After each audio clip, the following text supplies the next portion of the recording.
my work coaching authors, and I've now coached more than 6,000 individual authors. And that's not me talking to a group of 100 people. That is me individually sitting down across from individual authors thousands of times.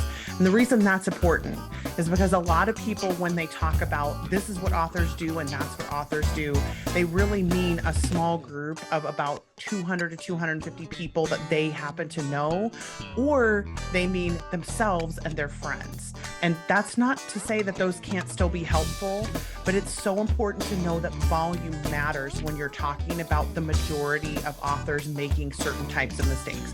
And these mistakes, I'm going to tell you, they are going to be so broad. You will be shocked that they're even coming out of my mouth because I'm such an individualizing person. But I think it's important to look at big picture topics. So let's talk about the top 4 mistakes authors make when they're stuck in their books.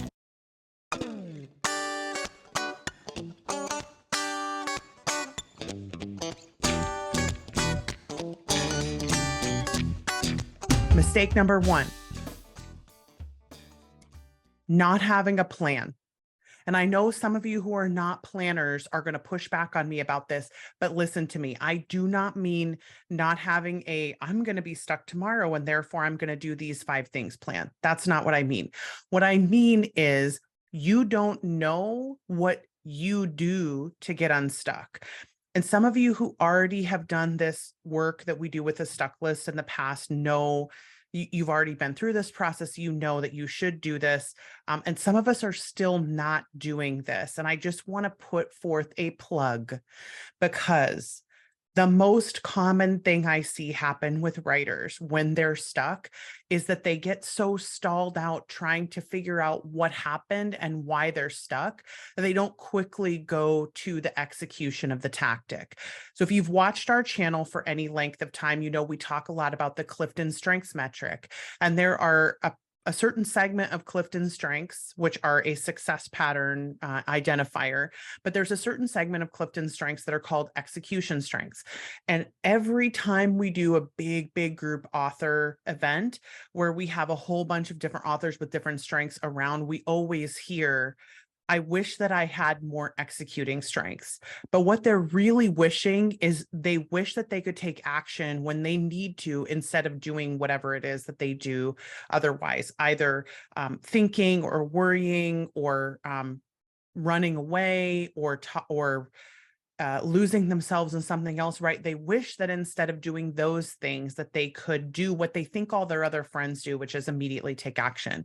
And I'm here to tell you, you do not need executing strengths in order to be able to take action quickly when you are stuck. All you need is to reduce your decision fatigue.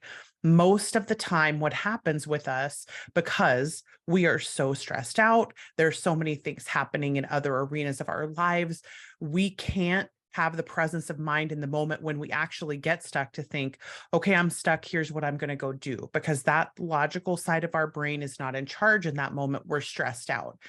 And if we are stressed out and also have decision fatigue, which most of us have, and we don't even realize it, like we're so tired of having to make decisions, we don't even realize that part of the problem is we're constantly putting ourselves into places where we have decisions to make at all times. And I'm going to talk about that in a second. But the number one thing I want to see more of us do is to just have a plan. The good news is you do not have to read my book. You don't have to buy the stuck list cards. You don't have to do anything that we put out as a product. You can do this yourself. All I want you to do, because this is the first step we go through in the workbook, right? All I want you to do is to go back through all the times that you've been unstuck before and make lists of everything you did to get yourself unstuck. It is not a big mystery for most of us. Almost always the thing that gets us unstuck is the same every time. Not only one thing, but that we have a rotation of things that consistently get us unstuck all the time.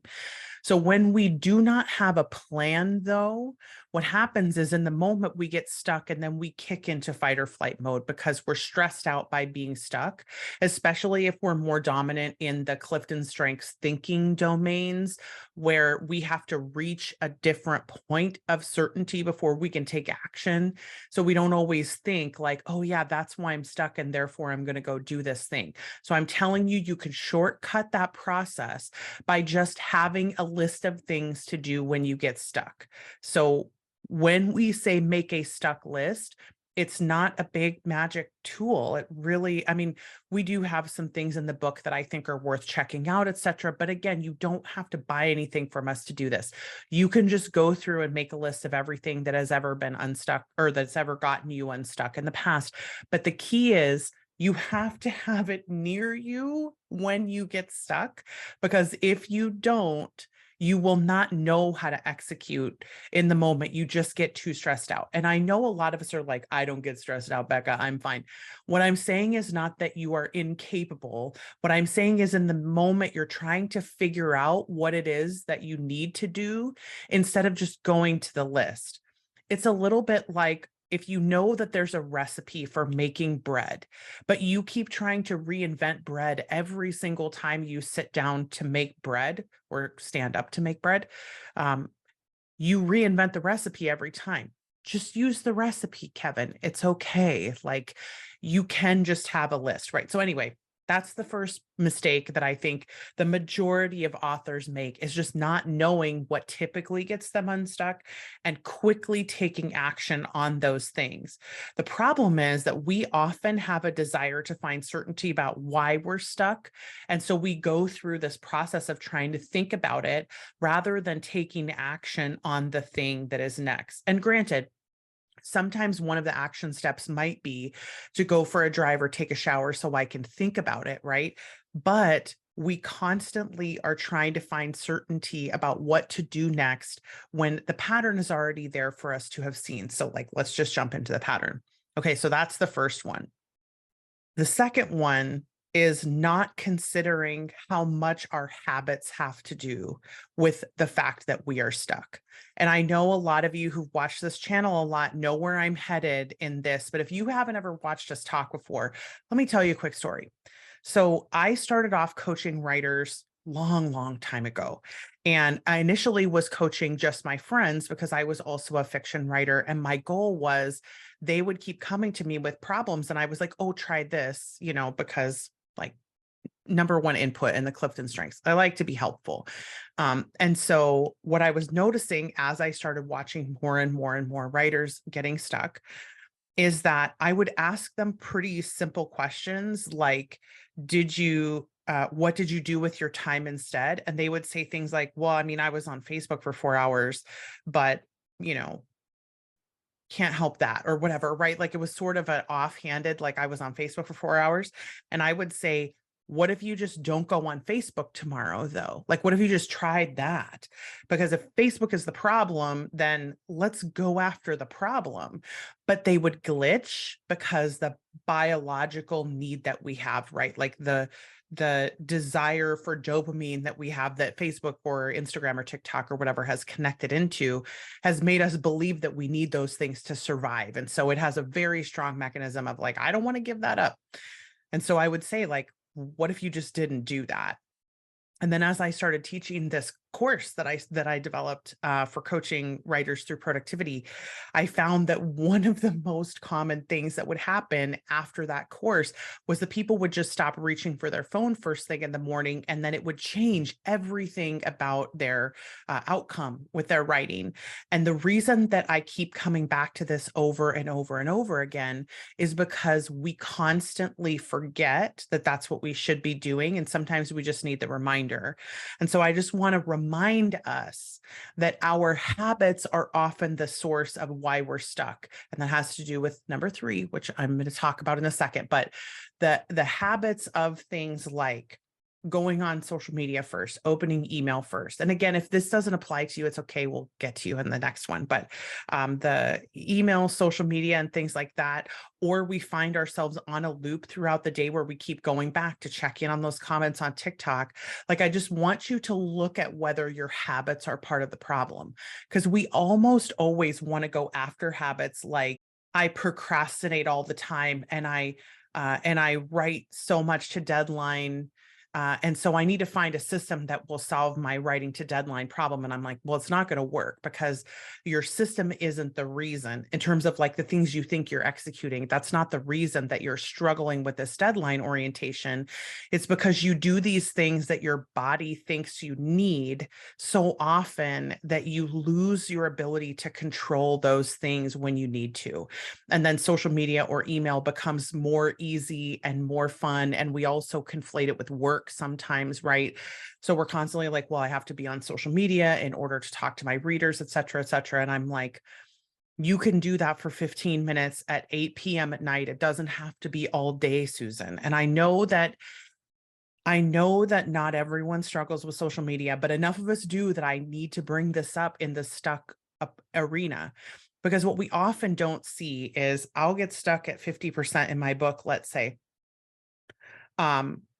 But part of the reason that I get stuck is because I keep getting pulled out of the manuscript every 15 minutes and 5 minutes and sometimes 1 minute, because I'm so aware of what I'm missing with the dopamine hits that I just can't stop going back to them. And because we want the dopamine so much, we don't ever question the premise of whether we should just maybe do a fast completely. So if you are getting stuck regularly in your book, I'm just going to encourage you. It's possible that your habits, especially the habitual use of social media, or the habitual checking first of email, or the habitual texting everyone that you know first thing in the morning, or whatever, it's possible that some of those habits are actually what are causing you to not be able to get into the manuscript. And so when it gets hard in the manuscript, the friction of being stuck is often too much, and we just keep going somewhere else to do it. And so again, just consider it. Number 3, we are so fatigued with having to make decisions in every other part of our life that we just cannot muster the ability to make one more decision in the book. Decision fatigue for writers is so significant. I'm shocked that no one talks about this more. And maybe it is just because not a lot of other people that I've ever met have coached the volume of writers that I've coached.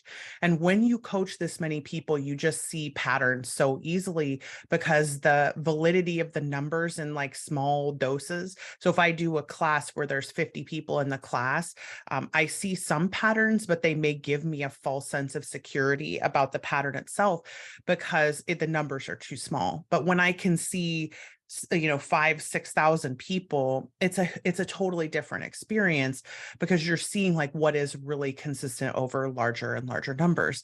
And so often, and in fact, I think this is part of our overwhelm problem in the writing community. I think it's part of our fatigue problem. It's part of our burnout problem. It's part of why we get stuck so often, is that we are so tired of making decisions that we cannot even function sometimes. Like we can't even process. So I'm just going to put in a word for minimizing the number of places you allow yourself to be online throughout the day, minimizing the number of times you check your email, minimizing the number of times you do digital stuff.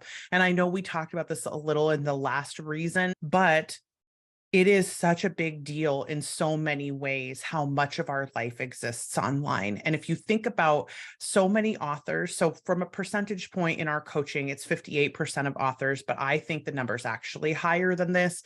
But 58% of authors have what's called intellection dominant in their Clifton Strengths metric. And what intellection is, if you imagine a situation, and if I need to find clarity about a situation, I need to think around the situation. I need to think about it, right? And often intellection is perspectival, so it's trying to think around it, see if we missed anything, try and think of it from a different angle, right? Try and consider things on a more deep level. We talk about intellection a lot like a bread machine, where if you put ingredients inside the bread machine and then let it just do its work, it looks inactive from the outside because it's just thinking. But inside, it's process, process, process. And there's all this work that's happening. So I might be sitting on my couch for 30 minutes. I might be staring off into the middle distance. If you ever watched me do a podcast, you would see me stop constantly and just start intellecting because I have high intellection. So I'll be in the middle of talking. And of course, we edit this out so you can't ever see it, but I'll be in the middle of talking and all of a sudden I'll just be like, huh. Like I'll just look off and start intellecting, right? Because I'm thinking around the situation and trying to reach certainty by doing this. What that means is, if we imagine that the majority of authors, and I think, again, it's higher than a majority, I think it's a significant portion. But a majority of authors have some level of need to think to reach certainty, some higher than others. And if that's the case, then the number of things that you can think about at one time is severely limited when you have a capacity like that. So when you let too many things in and you're trying to reach certainty on too many things, you're going to get overwhelmed because there's just too much for your brain that only has a certain number of train tracks to think about. So if you let fewer things in, like you can't see all of them, you can't take all of them in. And we're also worried about missing out. We have this fear of missing out, and the FOMO is causing us to miss out on the actual work that we could be doing, or on the actual forward progress we could be making, because we are so afraid of missing the big break or the one piece of information that we're allowing it to keep us in these environments that are so dangerous and destructive for us. And they are also causing a level of decision fatigue that is overwhelming us. In fact, any of you who are TikTok users, if you've ever seen where you'll be scrolling and someone will have to come on the screen and be like, hang on a second, you need to stop and go get some water or get a snack or go to sleep or whatever, depending on what time of day you're scrolling. And the reason they had to do that is that we are all so overwhelmed with decision fatigue that even just deciding to get off of TikTok, which is such an easy decision for us to just keep scrolling because it's so repetitive and so simple, and because the videos can be so entertaining, right? But they had to actually stop us and say, no, you need to decide to get off of TikTok.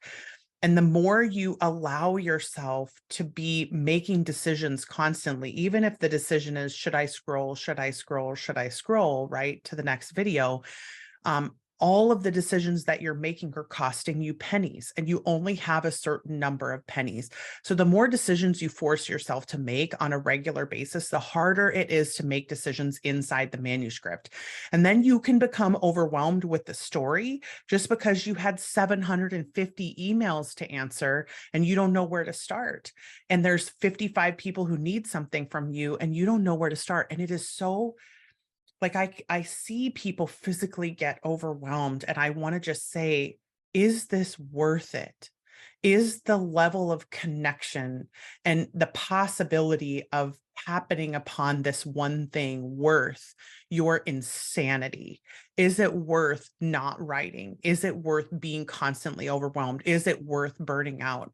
And I feel like at some point we're going to have to say, no, it isn't worth it. And so many of us have already been through the process of detoxing from a lot of the online digital media. We've been shutting off more and unplugging more. We've been going off grid more. And I'm really happy to see that. If any of you haven't already read Joanna Penn's Pilgrimage book, for instance, I highly recommend the Pilgrimage book, Joanna Penn, Pilgrimage.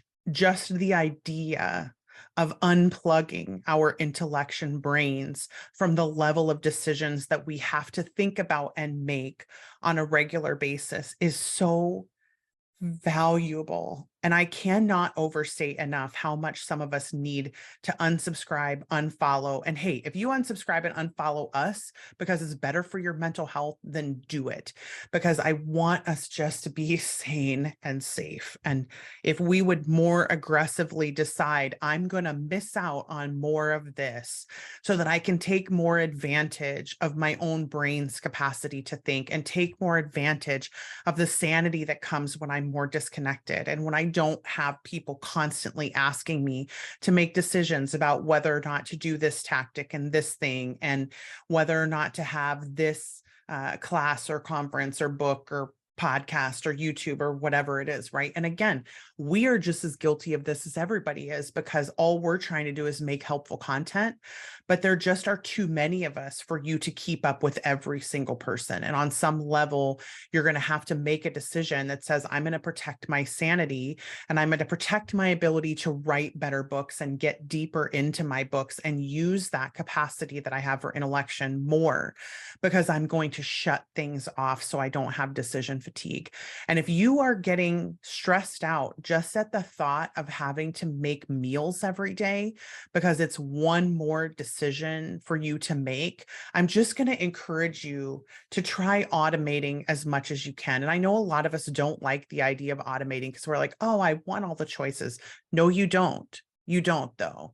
Like there are too many choices for you out there. So I'm trying something, which I'm going to talk more about on the Patreon next month, because I'm just going to try it. I want to see if this will help me because I'm getting so stressed out at the level of decisions that I have to make sometimes that I'm just like, how much can I automate at this point? So I'm just going to make an encouragement for us to either close down or automate more of what we're doing. And if you want to hear more about that, you can follow the Patreon. And by the way, you can follow it for free. You do not have to pay for the Patreon to get some of our content. You won't be able to get all of it, obviously, because we have to have value for those higher level tiers. But if you follow the Patreon, we do blog posts on the regular that are just for free followers. So anyway, the only reason I say that is because I do think that automation is something we haven't been talking about enough, just in general in productivity. And so I'm looking forward to talking more about that. But anyway, so that's the third reason. We are making way too many choices all the time, and we get overwhelmed with the choices that we need to make at the manuscript. So sometimes the fullness level of our real life and the fullness level of our digital life is causing us to not be able to make progress in the book because we are so fatigued about all of the decisions we have to make all the time that we cannot make story progress. So just consider cutting things down, shutting things off, unfollowing, unsubscribing, canceling out. Just consider doing all those things, especially if you just got like a physical sense of relief in your body when I talked about that. You need to do it. Like you just need to do it. Okay, the fourth one. And honestly, I could make probably 7 of these videos because there are so many things that we do to solve writer's block or to solve being stuck or whatever that just are not as helpful as they could be. And so who knows, if this content is super helpful, maybe we'll make more of it. We are definitely doing more content on being stuck in general, just because of the book releasing. So we'll see. But anyway, the fourth mistake that many or most authors make when they're stuck is judging themselves for being stuck. The way that we collectively worship productivity in this culture, in this world, is so toxic. It is not possible for me to be frustrated enough with that I could make words about it. Like even now, it is just the thought of that is so frustrating to me because I want to change this, right? And I know we're seeing a lot of as we have hit this sort of burnout culture phase, right? And a lot of people are in recovery and we're all kind of trying to pendulum back. I know there's a lot of people who are like, go completely, off grid, go completely, like, don't care at all about being productive. And I know for those of us who are dominant in executing strengths, And even just for some of us who are high and strategic in the Clifton strengths, we want to make good choices. Some of us who are very high in empathy, right? We have assimilated that being productive equals being good. But so often, because we have this worship of productivity, we believe that productivity is righteous and that anything that does not lead to us writing more words or being more productive or making forward progress is the enemy of us.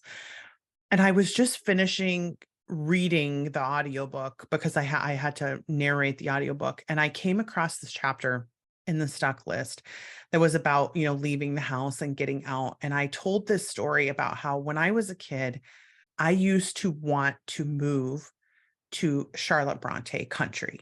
Like my whole dream and fantasy as a young writer was to be able to live on the moors and walk out in the middle of nowhere and just be by myself and be inspired and be thinking. And I had this moment when I was reading that out loud where I got so emotional for that dream that I had once had. And I thought, when I had that dream, it was not an escape the way that it is now. Like now I dream about escaping to the Yorkshire Dales, specifically because it's too much, right? Like being this connected to everyone and being this accessible and being with everyone all the time is it's too much, right?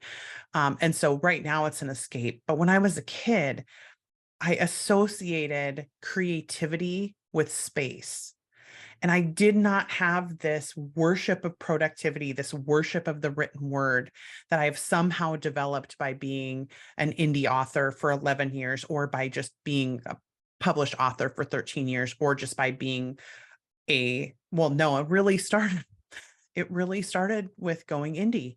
And anyway, the thing that sort of stopped me when I was reading that segment of the book was this judgment that I was placing on myself, on my younger self, for not understanding what it took to be able to make a living writing. And of course, me, question the premise. I immediately stopped and was like, nope, I got to question that premise. Is that it? Was I really not caring about how productive?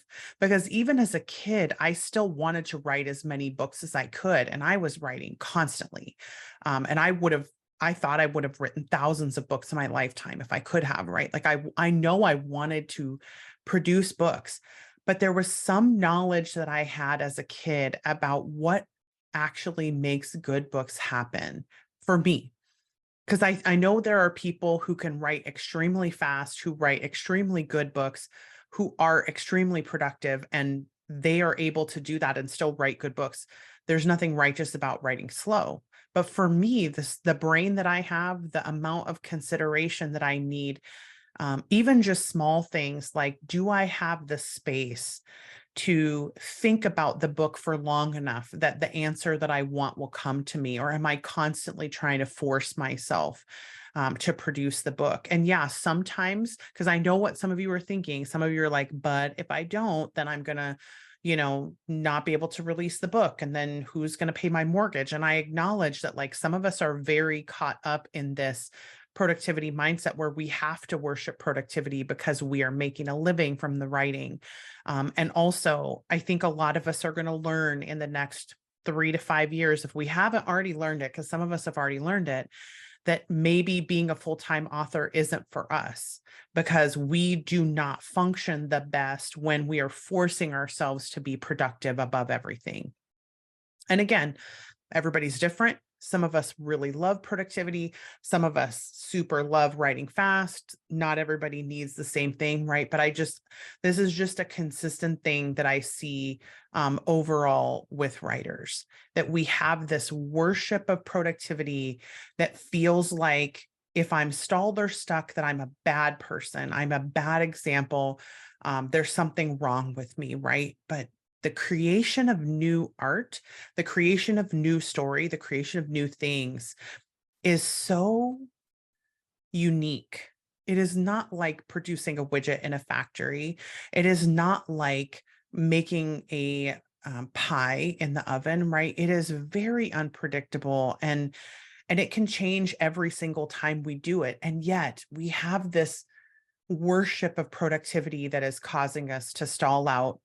And then when we get stuck, we are judging ourselves and trying to guilt ourselves for being stuck. And then we're trying to go around and find all of these systems that will help us to just not get stuck anymore. And a lot of those systems, especially those of us who are not actually outliners, a lot of those systems are ruining our creative process. So I just want us to consider whether or not my personal worship of productivity is causing me to judge myself in ways that are unhelpful. And even if you do still want to be as productive as possible, but you're going to stop judging yourself for getting stuck because you can't help it. It's sort of like you don't judge toddlers for crying. They don't know any better. They cannot do any different. You can give them skills to try and help them assimilate the information quicker, but it's not like you can just be like, well, you're never allowed to cry again, and therefore just don't do it. Like, that's not going to be helpful for them. And again, that's the same for all humans. It's not like it's only toddlers. So you're thinking in your mind, because I can just hear some of you are like, oh no, but I can train myself not to get stuck anymore. And I'm like, oh, but that mindset is the problem. Because for many of us, getting stuck is actually beneficial to the process, and it's beneficial to the book. We make the books better by getting stuck over and over again. And some of us make the books better by being stuck at very specific points in the book, but I'll talk about that later. But I just wanted to highlight these 4 things because I think it's important for us as often as possible to consider that there might be a different way of doing things from the way we're doing it right now. So if you fall into one of those 4 categories, I'm just going to encourage you to think about why that might be important for you to know. If you're a person who needs a plan because you definitely don't have one and you do get stuck a lot, then consider making a plan. If you're a person who needs to maybe quit some social media, or if you're a person who needs to stop checking your email first, or if you just will not even experiment with slowing down or stopping or leaving places, just experiment, just try it. It can be an experiment. You can go back on it. I just want you to see what will happen. Okay. I'm going to stop now because I have a lot more content I want to do in the future. So for right now, make sure that you follow the Dear Becca newsletter, and there will be a link in the show notes to follow that if you don't currently, because we do coaching newsletters all the time. We also do live coaching every month. And if there's a live coaching coming up, there will be a link in the show notes for that. And our hope is that we'll be able to take questions that you have and answer them live. And my goal, as always, is to be able to be as helpful as possible. So I hope this podcast has helped you. Thank you, everyone, for being here, and I'll see you on the next QuitCast. Bye, everybody.